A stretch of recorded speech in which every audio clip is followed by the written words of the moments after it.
প্রথম স্ত্রীর অনুমতি না নিয়ে দ্বিতীয় বিবাহ করলে কি সহি হবে? অত্যন্ত গুরুত্বপূর্ণ একটা প্রশ্ন করেছে। প্রিয় দিনী ভাই, দ্বিতীয় বিবাহের ক্ষেত্রে সহি হওয়ার ক্ষেত্রে ইসলাম প্রথম স্ত্রীর অনুমতিকে শর্তযুক্ত করেনি। অর্থাৎ প্রথম স্ত্রীর অনুমতি ছাড়াও যদি কেউ দ্বিতীয় বিবাহ করে তাহলে সেটা বৈধ হবে। তবে কথা হচ্ছে, দ্বিতীয় বিবাহের ক্ষেত্রে এমনকি প্রথম বিবাহের ক্ষেত্রেও ইসলামী শরীয়তের কিছু রূপরেখা রয়েছে, কিছু শর্ত রয়েছে।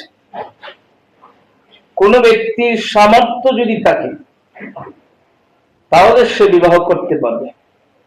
শারীরিক এবং আর্থিক দুটোটা যোগ্যতা, দুটোটা সামর্থ্য যদি তার থাকে তাহলে সে বিবাহ করতে পারবে, এতে কোনো সমস্যা নেই।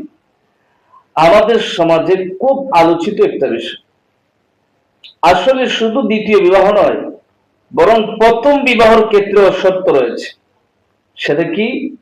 যে আপনি বিবাহ করলে আপনার স্ত্রীর ভরণ পোষণ এবং আপনার শারীরিক যোগ্যতা এগুলো থাকতে হবে, অন্যথায় আপনি প্রথম বিবাহ করতে পারবেন না, দ্বিতীয় বিবাহ তো দূরের কথা।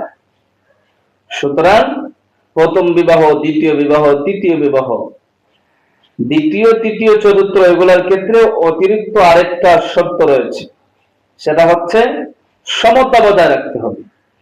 প্রথম স্ত্রীর প্রতি মায়া মহাব্বত, তার অধিকার আদায়ে যতটুকু সচেতন, দ্বিতীয়, তৃতীয়, চতুর্থের ক্ষেত্রে আপনি সেই রূপ সমতা বজায় রাখতে হবে। সত্যহীন ভাবে ইসলাম একটি বিবাহ অনুমতি দেয় নাই। আপনার শারীরিক যোগ্যতা নেই, আপনার আর্থিক যোগ্যতা নেই, স্ত্রীকে খাওয়ানো, স্ত্রীকে থাকার জায়গা দেওয়া, তাহলে আপনি প্রথম বিবাহ করতে পারবেন না। কোরআনুল কারীমে আল্লাহ রাব্বুল আলামিন বলেছেন, ওই সমস্ত ব্যক্তিরা কি করবে? রোজা রাখবে। যাদের সামর্থ্য নাই তারা রোজা রাখবে। সুতরাং এটাকে নিয়ে এত চেঁচামেচি করার কোনো প্রয়োজন আসে না। ইসলাম বিবাহের অনুমতি দিয়েছে শর্ত সাপেক্ষে।